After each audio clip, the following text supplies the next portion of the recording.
मागच्या माझ्या प्रेस कॉन्फरन्समध्ये मी 3 प्रश्न विचारलेले. शेवटी मी अधिकृत प्रवक्ता आहे. एका एका राजकीय पक्षाचा, जो पक्ष जो जो पक्ष या महाराष्ट्रावर राज्य करतो आणि ह्या पक्षाच्याबद्दल कुठलाही गैरसमज जनतेच्या मनामध्ये जाऊ नये या दृष्टीने मी काही सोपे प्रश्न विचारले होते. पहिला प्रश्न असा होता की आदरणीय शिंदे साहेबांना उद्धव साहेबांनी मुख्यमंत्री बनवण्याचं वचन दिलं होतं का, याचं होय किंवा नाही असं उत्तर येऊ शकतं. उत्तर यायला एवढा वेळ का लागतोय अजून मला कळत नाही.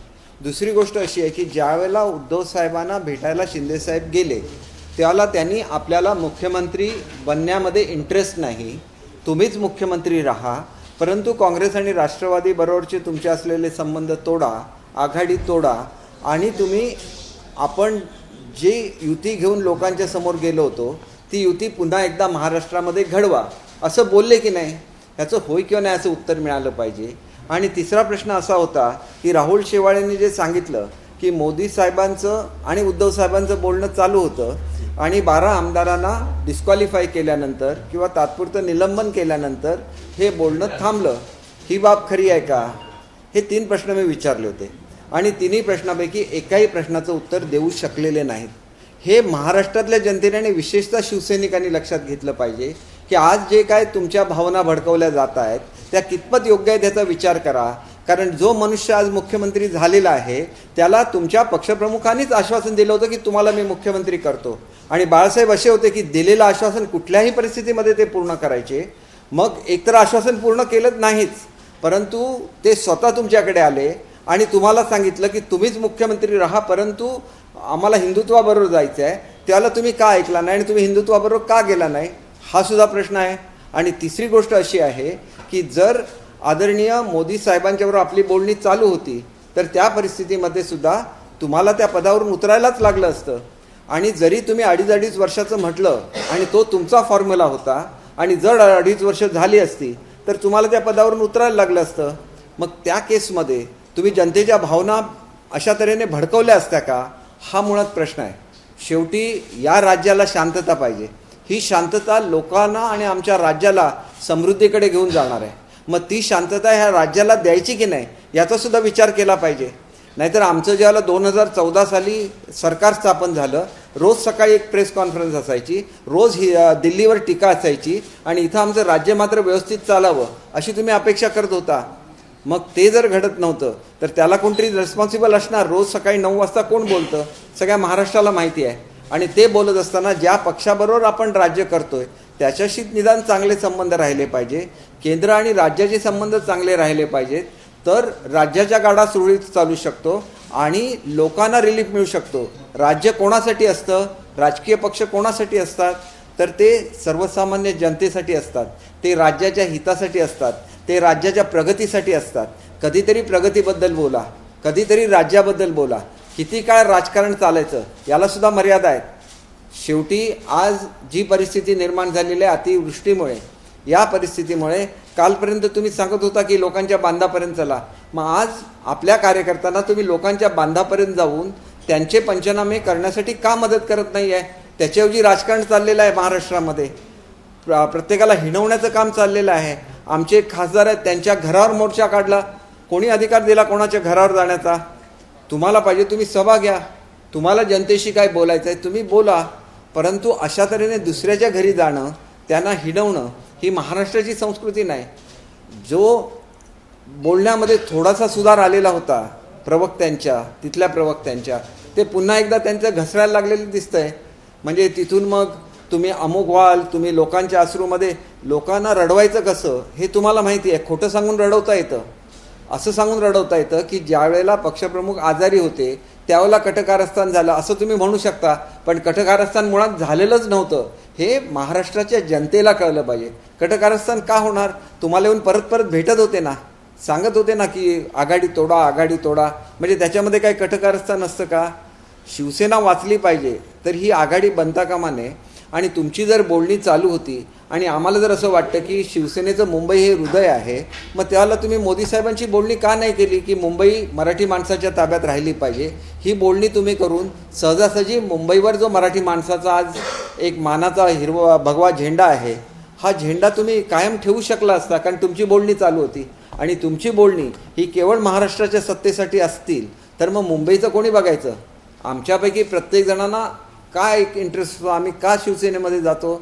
तर मुंबईचं अस्तित्व, मुंबईतलं मराठी माणसाचं अस्तित्व शिवसेनेने टिकवलं असं आमचं म्हणणं असतं. आणि मग ते आज तुम्ही दिसायला लागला मुंबईमध्ये, आज तुम्ही शाखामध्ये जायला लागला. कालपर्यंत हे कुठे फिरत नव्हते. हे जे युवा सेनेचे प्रमुख होते, मी त्यांचं नाव नाही घेणार, मला त्यांच्याबद्दल आदर आहे, लोकांना दिसतसुद्धा नव्हते.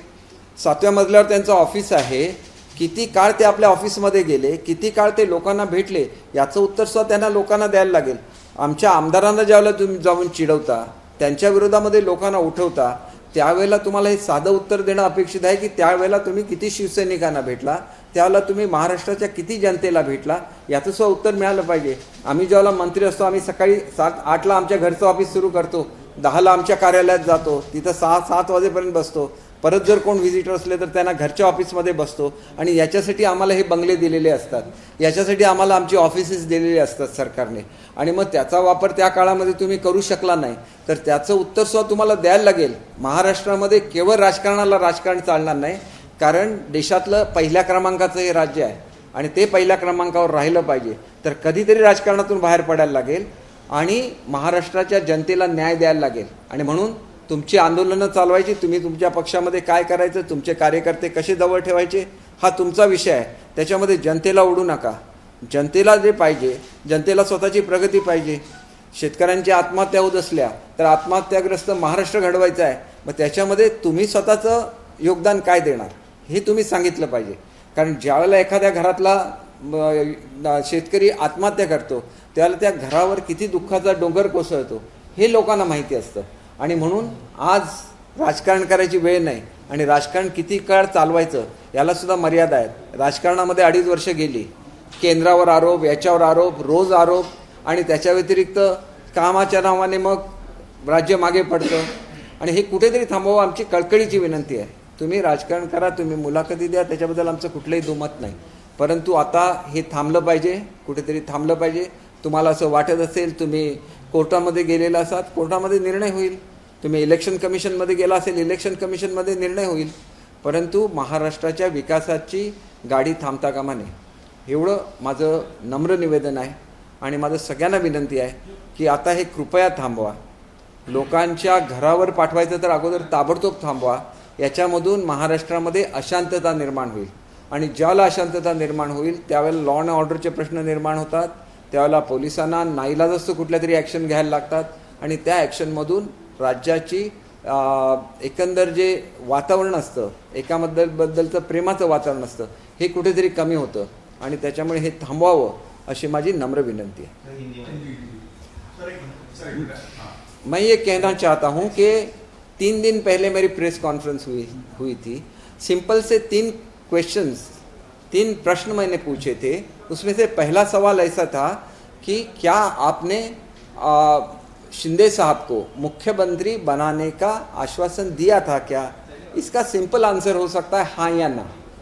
और दूसरा क्वेश्चन मैंने ऐसे पूछा था कि क्या शिंदे साहब आपको मिले थे और उस वक्त उन्होंने ऐसा बोला था कि मुझे मुख्यमंत्री बनने में कोई भी इंटरेस्ट नहीं है, आप भी मुख्यमंत्री रहिए, लेकिन ये जो राष्ट्रवादी कांग्रेस और कांग्रेस की आघाड़ी है आपके साथ, ये आपके पार्टी को ख़त्म कर रहे हैं, तो आप इससे बाहर आ जाइए और हमारे जो असली पार्टनर्स थे, जिनके साथ हम लोग अलायंस थी, जिसके साथ हमने इलेक्शन लड़ी थी, उनके साथ जुड़ जाइए. तो उसका भी जवाब नहीं आया था. उसका भी जवाब हाँ या ना में आ सकता है, वो भी जवाब नहीं आया. इसका मतलब मैं ऐसे समझ सकता हूँ कि इसमें भी शायद सच्चाई हो. और तीसरा सवाल ये था कि राहुल शेवाड़े जी ने जो बोला था कि आपकी और मोदी साहब की बात चल रही थी इकट्ठा आने के बारे में, और ये बात इसलिए वहाँ पे थम गई क्योंकि आपने 12 लोगों को निलंबित किया विधानसभा से. तो क्या ये बात सच है? अगर ये बात सच है और आप ही अगर जुड़ना चाहते थे बीजेपी के साथ, तो आपको क्या आपत्ति है? अभी अगर बाकी के लोग आपको बार बार कहने के बाद और आप उसका कोई भी कॉग्निजेंस जब आपने नहीं दिया और वो जुड़ जाते हैं तो आपको क्या आपत्ति है? इतना ही मेरा कहना था। आज क्या हो रहा है कि महाराष्ट्र में पूरा पॉलिटिक्स चल रहा है। हमारे एमपीज है, उनके घर पे लोग जा रहे हैं, वहाँ पे घोषणा दी जा रही है, हमारे एमएलएस को उस्काया जा रहा है। हमारा उद्देश्य है महाराष्ट्र को एक नए पथ पे लेके जाने का। महाराष्ट्र की जो ग्लोरी है, महाराष्ट्र की जो पास्ट ग्लोरी है, उसको वापस लाने का, एक संपन्न महाराष्ट्र बनाने का हमारा सपना है। यहाँ पे जो आत्महत्याएं होती है, यहाँ पे वो सुसाइड्स होती है, उन लोगों को सुसाइड से मुक्ति दिलाने का। और ये उद्देश्य कोई खराब उद्देश्य है क्या? फिर हमें भी काम करने का मौका मिलना चाहिए। पॉलिटिक्स तो चलता रहेगा, लेकिन पॉलिटिक्स आम लोगों के लिए होता है और उन आम लोगों के लिए काम करने की एक अपॉर्चुनिटी आपको भी मिली थी। आपने उस दौरान क्या किया, ये लेके आप जाइए जनता के सामने। उनको इस तरह से भड़काने की कोशिश मत कीजिए। उनको ये मत बोलिए कि जब हमारे पक्ष प्रमुख बीमार थे तो ये सब चल रहा था। बिल्कुल नहीं चल रहा था। सब उनको बोल के किया गया, उनको बार बार बोला गया। हम लोगों ने जब लास्ट ये था हमारा असेंबली का अधिवेशन था, उस अधिवेशन में बोला गया कि ये कांग्रेस और बीजेपी शिवसेना को ख़त्म कर रही है। उसके बाद में आपने कॉग्निजेंस नहीं लिया तो ओपनली ये सब हो गया ना। ये कुछ छुप छुपा के हुआ नहीं। और अगर आप लोगों को जाके कुछ झूठी बातें बोलते हैं तो फिर हमारा भी ये कर्तव्य बनेगा कि उनको बोले कि सच्चाई क्या है, और ये सच्चाई लोगों के सामने लानी पड़ेगी। और मुझे इतना ही कहना है कि आज जो लोग जा रहे हैं, मैं किसी का नाम नहीं लूँगा क्योंकि मुझे सबके बारे में आदर है, तो जो आज सब ये कर रहे हैं, जाके गलत गलत बातें कर रहे हैं, इस तरह से बातें कर रहे हैं कि जब बाला साहब के लड़कों को पद से निकाला गया, आपने ही 2.5 साल का फॉर्मूला रखा था। अगर 2.5 साल होते तो आपको भी वो पद छोड़ना पड़ता था। फिर आप बोलते क्या कि बाला साहब के लड़के को किसी ने निकाल दिया। ये बोलना गलत है। जब आप यूपी में आते हैं आप 2.5 साल की बात करते हैं। नहीं तो आप ऐसी भी बात कर सकते थे कि जिसकी मेजॉरिटी रहेगी उनका सीएम रहेगा, फिर किसको नीचे उतरने की ज़रूरत ही नहीं रहेगी। जब इलेक्शन होगा तब तय होगा। मुझे आज इतना ही कहना है कि महाराष्ट्र की जनता की दिशा भूल मत कीजिए, शिवसेना को भड़काइए मत। शिवसेना एक ऐसी ताकत है जिसको बाला साहब ने तैयार किया था 90% सोशल वर्क और 10% पॉलिटिक्स के लिए। आज सोशल वर्क के लिए आप अगर उनको भेज देते जो फ्लड अफेक्टेड एरिया है उसमें, और उनको बोल देते कि वहाँ पे पंचनामा करने में उनकी मदद कीजिए, तो एक बड़ा काम हो जाता महाराष्ट्र के लिए, यहाँ के किसानों के लिए। तो ये नहीं चल रहा है। आगे चल के महाराष्ट्र की जनता की सेवा करनी है या सिर्फ पॉलिटिक्स करना है, इसका भी डिसीजन लेना पड़ेगा। क्योंकि जो राज है जिसलिए लोग आपको वोट देते हैं, वो जनता के लिए काम करने के लिए वोट देते हैं।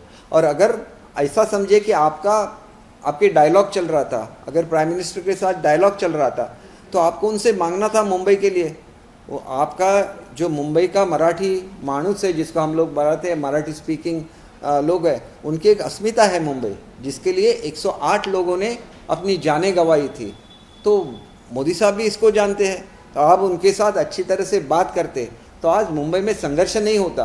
महाराष्ट्र में जो भगवा दौड़ आज भी महापालिका पे है, वो एक मराठी आदमी जो यहाँ का सन ऑफ द साइल है, उसकी वो अस्मिता है। तो उसके बारे में आपने कुछ नहीं बोला। आप तो राज करने की बात बोल रहे हैं। आप क्यों बोल गए कि मराठी जो स्पीकिंग लोग हैं उनकी एक अस्मिता है मुंबई, तो उसके बारे में कॉम्प्रोमाइज़ क्यों नहीं हुआ? ये भी लोगों को बोलना चाहिए, ना कि लोगों को भड़काना चाहिए कि मराठी आदमी के हाथ से मुंबई निकाली जा रही है। ऐसा बिल्कुल नहीं है। तो मेरा इतना ही कहना है कि अभी ये पॉलिटिक्स को ख़त्म कर देना चाहिए। और आप अगर कोर्ट में गए हैं तो कोर्ट का फैसला होगा, उसका इंतज़ार कीजिए। अगर आप इलेक्शन कमीशन के सामने गए हैं तो इलेक्शन कमीशन का फैसला आने दीजिए। तब तक सब मिलके महाराष्ट्र के हित के लिए काम करें, इतना ही मेरा कहना है। कल मैं आपको अभी मराठी जो पत्रकार है हमारा पहले ही तय हुआ है। सर, एकीकडे निवडणूक आयोगाकडे एक एक ते बोला. निवडणूक आयोगाकडे या ठिकाणी तुम्ही तक्रार केल्यानंतर आता निवडणूक आयोगाला देखील कोर्टामध्ये चॅलेंज दिलं जाणार आहे सुप्रीम कोर्टामध्ये. याकडे कसं पाहिलं जाऊ शकतं? शिवसेना कोर्टात हे बघा, आमचं ज्याला आम्हाला 11 तारीख दिली होती त्याच्यापूर्वी ते 3 वेळा कोर्टात गेले. काय झालं? काहीतरी घडलं का त्याच्यावर? त्यांना सांगण्यात आलं की राज्य असलं की राज्यामध्ये सभापती असायला लागतो, राज्याला मुख्यमंत्री असायला लागतो, राज्याला उपमुख्यमंत्री असायला लागतं. ही प्रोसेस आहे. ती प्रोसेस केवळ तुम्हाला वाटली म्हणून थांबवता येणार नाही. ही वस्तुस्थिती त्या ठिकाणी स्पष्ट झाली की शेवटी मेजॉरिटीला लोकशाहीमध्ये खूप महत्त्व असतं आणि त्याच्यामुळे इलेक्टेड गव्हर्नमेंट असण्याला फार महत्त्व असतं आणि ज्या महत्त्वाच्या बाबी होत असतील तर त्याच्यामध्ये इंटरफेअर केलं नाही, ही सुद्धा वस्तुस्थिती आहे. आणि त्याच्यामुळे जी मूळचीच हे होती त्याच्यामध्ये ते 3 की 4 वेळा, मला तर नेमकं आठवत नाही, पण किमान 3 वेळा ते कोर्टासमोर गेलेले होते, सुप्रीम कोर्टासमोर. आणि 3ही वेळेला त्यांची जे अर्ज आहेत त्याचा विचार केला गेला नाही, ही वस्तुस्थिती आहे. त्याच्यामुळे त्यांना कोणीतरी शिकवतं आहे, त्यांना कोणीतरी भडकवतं आहे आणि हे भडकवणारे त्यांच्या आजूबाजूची लोक आहेत असं मला स्वतःला वाटतं. आणि त्याच्यामुळे जर मनापासून विचार केला आणि ह्या आजूबाजूच्या लोकांना बाहेर बाजूला केलं तर निश्चितपणे मला अनेक शिवसैनिकांचे फोन येतात, महाराष्ट्रभरून फोन येतात. त्यांना अतिशय आनंद होतो की आम्हाला असे मुख्यमंत्री भेटले आहेत की कुठलाही सर्वसामान्य मनुष्य जाऊन त्यांना भेटू शकतो. परंतु आमच्या उद्धव साहेबांना स्वतः तुम्ही बरोबर घ्या. आता शेवटी बरोबर घ्या, आम्ही कुठे नाही म्हणून सांगितलेलं आहे. शेवटी हा निर्णय त्यांनी घेतला पाहिजे आणि त्यांनी आपले आशीर्वाद दिलेले पाहिजेत आणि आम्ही त्यांच्याबद्दल आदर ठेवतो, पुढेसुद्धा आदर राहील, एवढं मी आपल्याला सांगतो. तुम्ही वारंवार सांगताय की आजूबाजूचे लोक भडकवतात, हे नेमके कोण आहेत? कोण आहेत ते तुम्हाला दिसतंच ना. प्रश्न कसे विचारतात, रोज येऊन काय बोलतात, तुम्ही सगळं बोललेलं आहे. मी जशी त्यांना उत्तरं दिली, दुसरा एखादा असतं तर त्यांनी काय उत्तर दिले असते सांगा. आता आमदार हा शेवटी लाखो लोकांचा प्रतिनिधी असतो, त्याची गाढवावरून धिंड काढण्याच्या गोष्टी तुम्ही करता. कुठल्या भाषेमधलं हे आहे? उद्या एखादा मनुष्य भडक भाषेतला तो त्याला थेट उत्तर देऊ शकतो ना. काय उत्तर दिलं असतं मी तुम्हाला सांगितलं तर माझा कमीपणा होईल, परंतु उत्तरं त्याला असतात. परंतु ती उत्तरं त्यांच्या बाबतीत दिली जाऊ नये असं मला वाटतं की ना. अनेक वर्ष त्यांनी काम केलं आहे, सिनियर आहेत, तर आम्हीसुद्धा त्यांची केवळ त्यांचं वय बघून त्यांच्याबद्दल आम्ही आदर राखतो. अदरवाईज त्यांच्या सगळ्या प्रश्नांची उत्तरं आमच्याकडे आहेत. आणि त्या जर तुम्ही अश्रूंबद्दल बोलत असतात की जे तुमच्या खोट्या ह्याच्यामुळे आलेले आहेत, पण ज्या लोकांना मदत मिळत नसते, ज्याला सरकार पॅरलाईज होतं, त्यावेळेला त्या लोकांचे अश्रू येत असतात ना. आणि ते अश्रू जर तुमच्यामुळे येत असतील तर त्या गरीब लोकांच्या अश्रूला किंमत नाही का, की फक्त तुमच्या कार्यकर्त्यांच्या अश्रूला किंमत आहे आणि ते अश्रूसुद्धा तुम्ही मुद्दाम त्यांच्या डोळ्यातून आणता खोटं बोलून. तर हे कुठंतरी थांबलं पाहिजे. आम्हाला जे काय करायचं, आम्हाला लोकांनी निवडून दिलेलं आहे. आम्ही जनतेच्या लोकांशी, महाराष्ट्राच्या जनतेशी बांधील आहोत. आमची बांधिलकी स्पष्ट आहे. अर्जुन खोतकर आणि शिंदे गटाला समर्थन दिल्याचं प्रेस नोट जी आहे ती जारी केलेली आहे, मात्र अर्जुन खोतकर स्वतः याला नकार देतात. नाही, हे बघा असं आहे, कोणी यावं कोणी येऊ नये, ही शेवटी लोकशाही आहे. लोकशाहीमध्ये कोणीही काहीही निर्णय घेऊ शकतो आणि त्यांनी तसा तो घ्यावा. आम्ही कोणालाही जबरदस्ती केलेली नाही आहे. कुठल्या तरी एखाद्या माणसाला बोलताना दाखवतात आणि समोरच्या माणसाने त्याला नकार दिलेला दाखवतात आणि यूट्यूबवर तुम्ही सगळं हे करता. मग असे किती जिल्हाध्यक्ष आहेत, त्यांना तुम्ही काढून टाकलं कशाला, तर आम्हाला पाठिंबा देतात म्हणून. हे कुठली लोकशाही आहे? आणि कुठल्या तोंडाने तुम्ही जाणार आहात इलेक्शन कमिशनकडे की तुम्हाला अधिकार दिला म्हणून तुम्ही आमच्या बाजूने आहेत त्या लोकांना काढून टाकणार? आमचा पक्ष आहे ना, आम्हाला अधिकार आहे, लोकशाही आहे. शेवटी असं म्हटलं जातं की आमच्या पक्षालाही पळवायला निघाले किंवा बाळासाहेबांना पळवायला निघाले, असं बिलकुल नसतं. बाळासाहेब हे कुटुंबाचे राहत नाही. ज्यावेळेला तुम्ही एवढ्या उंचीवर पोचता की तुम्ही संपूर्ण महाराष्ट्राचे होता आणि बाळासाहेब हे संपूर्ण महाराष्ट्राचे आहेत, ते एका कुटुंबाचे नाहीत. एक कुटुंबाचे असते तर कुटुंबातले त्यांचे अनेक इतर मेंबर्स आहेत. त्यांनी स्वतः क्लेम केला असता की आमचेच फक्त अधिकार आहे बोलण्याचा म्हणून. त्यांनी कधी हे क्लेम केलेलं नाही आहे. कारण बाळासाहेबांचे विचार हे संपूर्ण भारताचे आहेत आणि बाळासाहेब हे स्वतः संपूर्ण महाराष्ट्राचे आहेत. याच्यावर मी स्वतः ठाम विश्वास ठेवतो. मुख्यमंत्री देणार असं एकनाथ शिंदे म्हणाले होते आणि त्यांनी त्याबाबत कबुली दिली होती मागे. ते म्हणाले की तो विषय होता तो मी विसरूनही गेलो, पण ज्या पद्धतीने तुम्ही आता सांगताय की 2.5 वर्ष समजा ठरलं असेल आणि अशा त्या पद्धतीने बाहेर पडावं लागलं असतं तर मग काय निर्णय केला असता, म्हणजे काय करावं लागलं असतं? हे मी मगाशीच तुम्हाला सांगितलं ना. दुसरं म्हणजे एकनाथ शिंदे ज्या पद्धतीने आता तुमचा जो ग्रुप बाहेर पडलेला आहे ह्यामध्ये आणि त्यामध्ये किती तफावत आहे? कशामध्ये तफावत आहे तुम्ही म्हणता? एक दोन गोष्टी लक्षात घ्या. आतापर्यंतचं बंड हे स्वतःला काहीतरी पाहिजे म्हणून झालेलं बंड होतं. हे बंड स्वतःला काही नको. आम्ही आज आमच्यापैकी एकही मंत्री नाही. आम्ही नाराज दिसतो का तुम्हाला? आमच्यापैकी कोण आमदार नाराज दिसतो का तुम्हाला? आमचं ज्याच्यासाठी आम्ही शिवसेनेमध्ये होतो ते हिंदुत्व होतं, ते मराठी माणसासाठी दिलेला लढा होता. ही जी तत्त्व आहेत ही आजसुद्धा आमच्याकडे कायम आहेत आणि आम्ही ह्या तत्त्वावरच चालणार. भाजपबरोबर युती ही आम्ही कोणी नाही केली. बाळासाहेबांनी ती 25 वर्षापूर्वी युती केली आणि ती युती ज्यावेळेला एकदा आम्ही एकमेकाच्या विरोधात लढलो त्यावेळेला सुद्धा ती युती कायम राहिली. पुन्हा आम्ही एकत्र आलो आणि नंतरची युती ही स्वतः उद्धव साहेबांनी केलेली आहे. त्यांनी म्हटलं असतं की एकट्याने लढा. आम्ही त्यावेळेला एकट्याने लढायला तयार होतो. परंतु आज दिलेली मतं ही नुसत्या शिवसेनेला अजिबात नाही आहेत. ती शिवसेना आणि भाजपच्या युतीला मिळून दिलेली मतं आहेत आणि ती महाराष्ट्राच्या जनतेने दिली आहे. त्याच्यामुळे कोणीतरी त्याच्यावर माझा अधिकार आहे असं म्हणून जे रस्त्यावर येतात त्यांनी लक्षात ठेवावं की तुम्ही एकट्याने लढून दाखवा आणि मग किती सीट येणार ते तुम्हाला कळणार. आणि त्याच्यामुळे लोकांनी जर आम्हाला एकत्रित मतं दिलेली असेल तर जोपर्यंत आम्ही एकटे जात नाही. मागच्या वेळेला आम्ही एकटे गेलो त्यावेळेला आम्हाला सांगायचा अधिकार होता. ह्या केपेला आम्ही एकटे गेलो नाही लोकांच्या समोर. ही शेवटी लोकशाही आहे. लोकशाहीच्या समोर जायला लागतं, लोकांच्या समोर जायला लागतात, त्यांची मतं मागायला लागतात आणि त्याच्यामधून आपल्या सीट निवडून यायला लागतात. आणि म्हणून आजसुद्धा आम्ही याच्या पुढच्या इलेक्शनमध्ये युती म्हणूनच लोकांच्या समोर जाणार आहेत. इलेक्शन्स तोंडावर आहेत. तुम्ही कशाला बोलताय?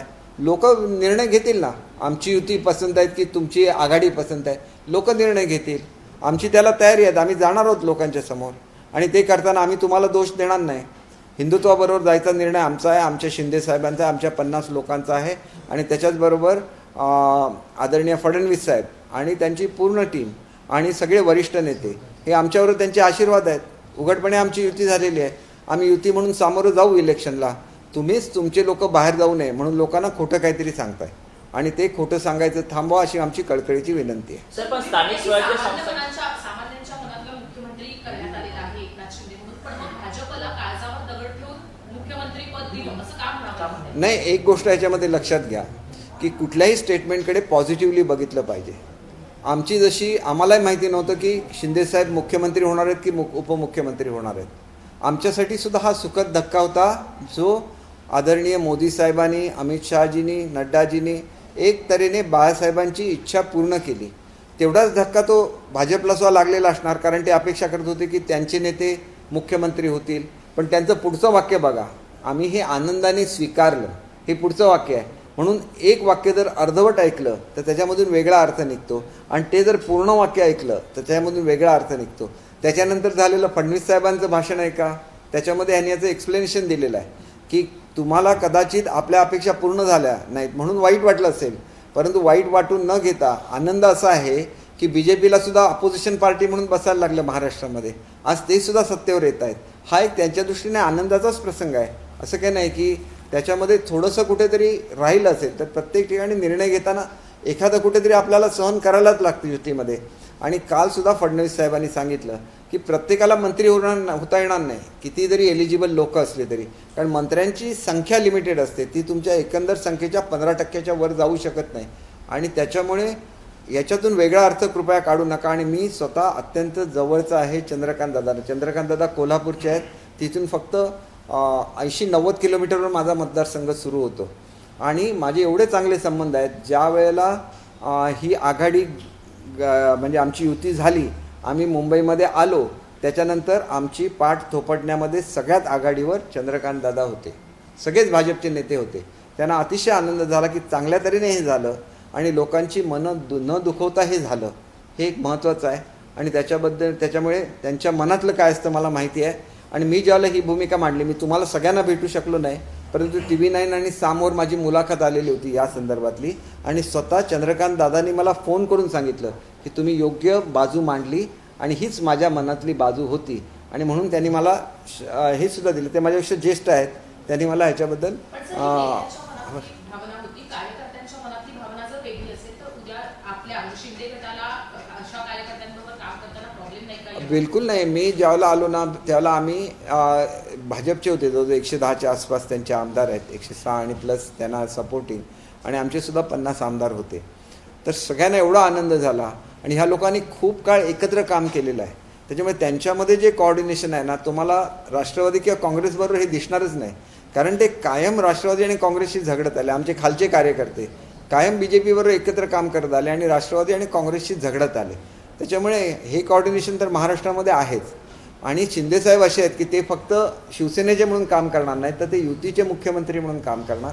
आणि बरोबर फडणवीस साहेब आहेतच ना. सर, पण स्थानिक स्वराज्य संस्थांच्या निवडणुका येऊ घातलेल्या आहेत. जर न्यायालयीन प्रक्रिया जर ही पूर्ण झाली नाही आता सुप्रीम कोर्टातली, तर निवडणुका लागल्यानंतर शिंदे गट नेमकं कोणाला आणि कशा पद्धतीने एबी फॉर्म वाटणार, नेमके उमेदवार कसे उभे करणार तुम्ही? हे बघा, ज्यावेळेला इलेक्शन्स येतात त्यावेळेला इलेक्शन कमिशनसुद्धा याचा विचार करतं, 3 चिन्ह सुचवतं दोन्हीकडच्या लोकांना.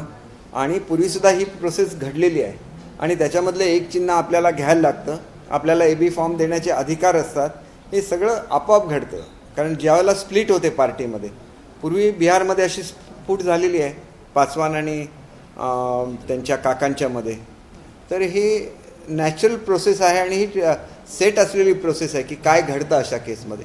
आणि ते काय घडावं असं आम्ही काय म्हणत नाही आजच्या स्टेजला, परंतु जे काय आम्हाला इलेक्शन कमिशन देईल ते घेऊन आम्ही युती म्हणून लोकांच्या समोर जाऊ. पुढचा प्रश्न असा आहे की सामनाच्या माध्यमातून टीजर लॉन्च केलंय शिवसेनेकडनं. पक्षप्रमुख उद्धव ठाकरे यांची मुलाखत होणार आहे उद्या आणि परवा, तर ते आपण बघणार आहात? हे बघा, मुलाखत बघेन, परंतु त्या मुलाखतीवर तुम्ही मला प्रश्न विचारला तर मी उत्तर देणार नाही. कारण उद्धव साहेबांच्याबद्दल काहीही बोलायचं नाही असं आम्ही ठरवलेलं आहे आणि त्यांचा योग्य तो मान आम्ही ठेवणार. पण जे मुद्दे असतील त्या मुद्द्यांचं मात्र उत्तर मी जरूर देईन. मुद्दे फोडणार तुम्ही? मुद्दे म्हणजे तसे मुद्दे नसतात, मुद्दे प्रिन्सिपली असतात. जसं मी तुम्हाला सांगितलं की शिंदे साहेबांना मुख्यमंत्री बनायचं आश्वासन दिलं होतं की नाही, मुद्दा झाला, होय नाही म्हटलं पाहिजे. तसं आमच्या बाबतीत काय विचारला प्रश्न की असं झालं होतं का, तर ते खरं आहे की कुठं आम्ही उत्तर देऊ. सर, शिंदे फडणवीस सरकार आल्यापासून 23 दिवस झाले. या 23 दिवसांमध्ये 87 शेतकऱ्यांनी आत्महत्या केल्या. राष्ट्रवादी काँग्रेसने आरोप केला आहे की कोणतीही मदत झालेली नाहीये, शेतकऱ्यांच्या आत्महत्या थांबवण्यात आलेली नाही. थांबवत आलेले नाहीत म्हणजे तुम्ही आधी राजकारण बंद करा. मी त्याच्यासाठी प्रेस कॉन्फरन्स घेतली. अहो, राजकारण बंद करा, आम्हाला सवड द्या शेतकऱ्यांची अश्रू पुसायची. राजकारणासाठी राज्य नसतं, राज्य जनतेसाठी असतं. हे त्यांनी लक्षात ठेवावं, एवढाच माझ्या प्रेस कॉन्फरन्सचा उद्देश आहे. बाकी तुम्ही विचारलं, मी सांगितलं, त्यातलं राजकारणाचा भाग सोडून द्या. पण हे आवाहन मी मनापासून करतोय की आता लोकांसाठी काम करू द्या. हे राजकारण बस झालं. आणि तुमच्या ह्याच्यामध्ये राजकारण काय आहे, याच्यामध्ये लोकांना, सर्वसामान्य लोकांना काही इंटरेस्ट नसतो. त्यांना आपल्यासाठी सरकार काय करतं याच्यामध्ये इंटरेस्ट असतो. सध्याचं राजकारण हे सत्ता करण्यासाठी आहे? सत्ता करण्यासाठी नाही, शेवटी सत्ता ही लोकांच्या हितासाठी असते, याच्यामध्ये आमचा विश्वास आहे. आणि म्हणून आम्ही अनेक निर्णय ह्या पिरियडमध्ये घेतलेले आहेत जे जनहिताचे आहेत. Sir, coming back to the trailer, the teaser that is out, Mr. Thackeray has used strong words, like those who have left us unarmed, those who they have betrayed us, and also taken a pot shot at Mr. Eknath Shinde and the faction that stepped out. How would you react? You have said that you will refrain from making any statement, but while you are putting out this word of maintaining peace and finding a solution, the statements are coming from the head. It's coming from Uddhav Thackeray. That's what the teaser is giving out at this point. One thing I'll like to tell you very frankly, what you can say a betrayal. Betrayal is something when dialogue don't take place. If a dialogue takes place and then also somebody refuses to go as per the demand of majority of the MLAs, it cannot be called betrayal. Betrayal is what? Betrayal is going for one's own selfish motive. That could be called betrayal. When 10 ministers who are already in power are leaving you for a certain purpose, then it is different thing. They are asking for an ideology. They are asking for Hindutva. They are asking for the existence of their party. So this cannot be called betrayal, because you may occupy a certain place, top place, but in that case you will have to control the people with whom you are working. So that was not done, and that's why this has taken place. Shiv Sena Uddhav ठाकरेंनी भाषणामध्ये म्हटलं की हिंमत असेल तर स्वतःच्या आई वडिलांचा photo वापरून राजकारण करावं, प्रचार करावा किंवा मतं मागावेत. माझ्या वडिलांचा फोटो वापरू नये किंवा नाव घेऊ नये. एक गोष्ट अशी आहे की बाळासाहेबांचा फोटो हा प्रत्येकाच्या घरामध्ये दिसतो. त्यांनी कोणाची परवानगी घेतली आहे का? ते राष्ट्राचे नेते आहेत, राज्याचे नेते आहेत, त्यांचं स्थान प्रत्येकाच्या हृदयामध्ये आहेत. ज्याला मनुष्य मोठा होतो तो आपल्या कुटुंबापुरता मर्यादित राहत नाही. माझ्या मतदारसंघामध्ये मला सगळे भाऊ म्हणतात, म्हणजे भाई म्हणतात. ते का म्हणतात? म्हणजे कुटुंबातला एक सदस्य आहे म्हणून मला म्हणतात. उद्या जर माझ्या मुलीने विचारलं की तुम्ही माझ्या वडिलांना भाई का म्हणता, असा विचारायचा तिला अधिकार नाही. ज्यावेळेला मी राजकारणामध्ये गेलो त्यावेळेला मी सगळ्यांचं झालो. ही भावना प्रत्येकाने लक्षात घेतली पाहिजे. आणि मी छोटासा कार्यकर्ता असताना माझ्या संदर्भात ही भावना असू शकते, तर त्याच्यापेक्षा प्रचंड भावना अशी बाळासाहेबांच्याबद्दल असणार की बाळासाहेब हे संपूर्ण महाराष्ट्राचे आहेत, महाराष्ट्राची ती अस्मिता आहे. त्याच्यामुळे त्यांचा फोटो हा त्यांच्या कुटुंबाची मालमत्ता असूच शकत नाही. हा माझा व्यक्तिगत असं हे आहे, व्यू आहे. जिस तरीके से ट्रेलर लॉन्च हुआ कल, उनके इंटरव्यू का, उसमें उद्धव साहब ने कहा कि आप लोग कितना भी कुछ कर ले लेकिन आपके माथे पर वो गद्दार का एक ठप्पा लगा हुआ है और उसके साथ आप जी रहे हैं. देखिए उनके बारे में ऐसे नहीं बोलना चाहिए. अगर यही बात उनके कोई और लोग बोलते या तो संजय राउत बोलते तो मैं उनको ऐसे जवाब देता कि 2.5 साल पहले ये तो आपके माथे पे लिखा ही हुआ है, क्योंकि आपने ये महाराष्ट्र की जनता के साथ किया, जिन्होंने वोट किया था युति के लिए. तो आपको सिर्फ वोट नहीं दिए हैं, बीजेपी और शिवसेना मिलके ये वोट मिले हैं. तो उनको पूछने के बगैर आपने तो आघाड़ी बना दी. तो उनके बारे में भी लोग ऐसे ही सोचते रहेंगे, लेकिन वो बोलते नहीं, क्योंकि ये डिसेंसी है, महाराष्ट्र की ये कल्चर है कि लोग ये ऐसे शब्दों का यूज़ नहीं करते महाराष्ट्र में. ये तो सिर्फ कोई लोग करते हैं और इस शब्द को अच्छा नहीं बोला जाता. टीजर में हमने ये भी देखा है कि उद्धव ठाकरे ये भी बताते हुए दिख रहे हैं कि वो जिस वक्त अस्पताल में भर्ती थे, उनका ऑपरेशन हुआ, उस वक्त ये सब प्लानिंग की गई. क्या आपको लगता है कि पूरा मामला इमोशनल किया जा रहा है, सेंटिमेंट्स जगाने की कोशिश शिवसैनिकों में की जा रही है? बिल्कुल. और यही एक अभी हथियार बाकी बचा है, क्योंकि हर कोई जानता है कि वो जब हॉस्पिटल में भर्ती हुए थे तब इसमें से कुछ भी नहीं हुआ था. जो भी हुआ उसके बाद हुआ जब राज्यसभा की इलेक्शन लगी, और इलेक्शन के समय ये बात तो उठाई गई हर किसी से कि हमें नहीं रहना है एनसीपी और कांग्रेस के साथ. राज्यसभा में के इलेक्शन के बाद जो संजय राउत है, उन्होंने तो खुला ये दिया था कि जो 3 वोटर हमको दिए गए थे एनसीपी की तरफ से, उन्होंने वोटिंग नहीं किया शिवसेना के कैंडिडेट को. उसने ओपनली बोला था उन्होंने. फिर ये ओपनली बोलने के बावजूद भी एक्शन नहीं ली गई. उसके बाद तो विधानसभा की इलेक्शन हुई, एमएलसी की इलेक्शन हुई, उसमें भी शिंदे साहब को वो जिम्मेदारी क्यों नहीं सौंपी गई? आज तक जब कोई भी इम्पोर्टेंट जिम्मेदारी होती तो उनको ही सौंपी जाती थी. तो ये जो कॉन्फिडेंस आ गया था आजू बाजू के लोगों को, वही शिवसेना को, ओरिजिनल हमारी पार्टी है, वही हम लोग, एक ही हम लोग भी शिवसेना है.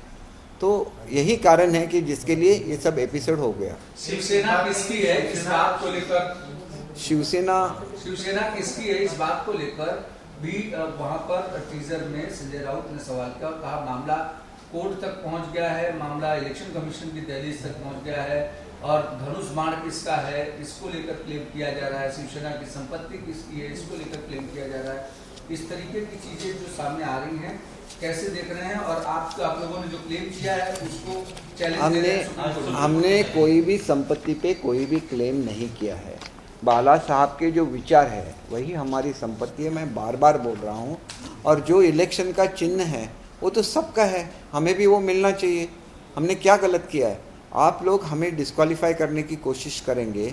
अगर हमें डिस्क्वालीफाई नहीं होना था तो हम अलग पार्टी में शामिल हो जाते. हम शिवसैनिक है तो हम क्यों अलग पार्टी में जाए? शिवसेना हमारी है, फिर हम अलग पार्टी में क्यों जाए? आप चाहते होंगे लेकिन हम नहीं चाहते. हम हमारे पार्टी के साथ रहना चाहते.